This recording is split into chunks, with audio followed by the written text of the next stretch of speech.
खिचडी चोर नेमकं कुठे राहतो हे पाहण्यासाठी कोणतरी बाईकवर आलं असेल की बाबा खिचडी कुठे डिलिव्हर करायची आहे. म्हणून एवढं काही तर गांभीर्याने घेण्याची गोष्ट नाही. संजय राजाराम राऊतचं महाराष्ट्र आणि देशाच्या राजकारणामध्ये एवढं काही महत्व नाही की त्याला कोणतरी मारण्यासाठी रेकी विकी करेल. महाराष्ट्राच्या राजकारणामध्ये या सगळ्यांचं महत्व जनतेनेच संपवलेलं आहे. म्हणून एकाने मारल्यासारखं करायचं, दुसऱ्याने एकदम जाऊन संरक्षण मागायचं. कुठेतरी टीव्हीवर काल बातमी बघितली की संजय राजाराम राऊतच्या घरच्या कोणीतरी रेकी केली. आता मला पहिल्यांदा अनुभव आहे की मच्छर मारण्यासाठी पण रेकी करायला लागते.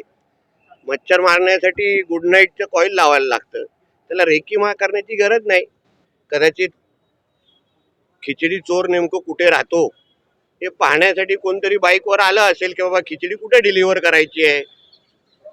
म्हणून एवढं काही तर गांभीर्याने घेण्याची गोष्ट नाही.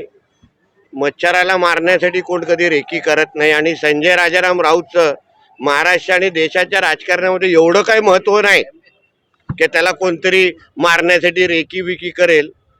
हे राजाराम राऊतचे हे दोन्ही मुलं ही पहिल्यापासून अशाच कोणीतरी स्वतःच्याच कार्यकर्त्याला उभं करायचं, धमक्या द्यायच्या आणि पुऱ्या दिवसाच्या बातम्या करत बसायचं. म्हणून ह्या गोष्टीला जास्त काहीच महत्त्व द्यायची गरज नाही. आणि एकदमच मच्छराला मारायचं असेल तर आम्ही त्याच्या बंगल्याच्या अवतीभोवती गुड नाईटचे कॉईल लावून टाकू, मच्छर जातील, संपतील. एवढा कशाला जोरला मारायची गरज आहे. हा हो हो, कोणी पेंग्विन मच्छराच्या मदतीला गेला तेवढाच विषय.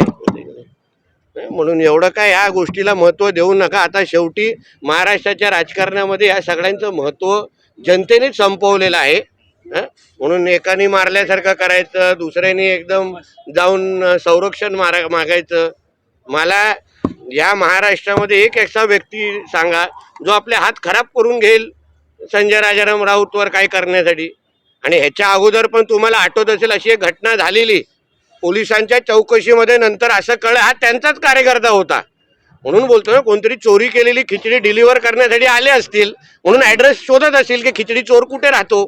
तेवढाच विषय आहे, जास्त महत्त्व देऊ नका त्या गोष्टीला. काल कारागृह सुधारणा विधेयकासंदर्भात चर्चा करताना आदित्य ठाकरे म्हणत होते की राजकीय आर्थिक फसवणूक केलेले आंदोलक असतात, त्यांसाठी वेगवेगळी व्यवस्था जेलमध्ये करण्याची गरज आहे. इतकंच नाही तर AI आणि CCTV सुद्धा यंत्रणा वापरली पाहिजे. हो, कारण का AI आणि CCTV फुटेज असतं तर खूप सामूहिक बलात्कार करणारे आरोपी आता आतमध्ये असते. म्हणून त्यांनी हे असं उदाहरणं स्वतःपासून सुरू करायची. स्वतः सत्तेमध्ये असताना CCTV डिलीट करण्यासाठी, आपले स्वतःचे कारनामे वाचवण्यासाठी CCTV डिलीट करायची आणि सभागृहामध्ये मोठं AI आणि CCTVची मागणी करायची.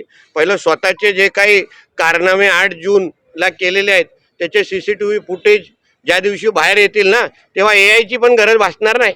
साहेब, मॅट्रिक्सचा सर्वे आला आणि त्यानुसार पंतप्रधान नरेंद्र मोदींच्या प्रसिद्धीमुळे महाराष्ट्रात, हरियाणात भाजपला मोठा यश मिळालंय.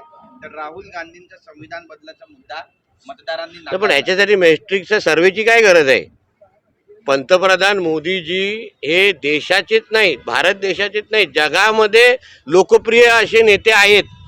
म्हणून महाराष्ट्र, हरियाणा हे सगळं आमच्या मोदीजींच्याच प्रभावामुळे आज ही सगळ्या राज्यांच्या जनतेने भारतीय जनता पक्ष आणि आमच्या मित्र पक्षांवर विश्वास टाकलेला आहे. ह्याच्यामध्ये मॅट्रिक्सला शिक्कामोर्तब करायची गरज नाही.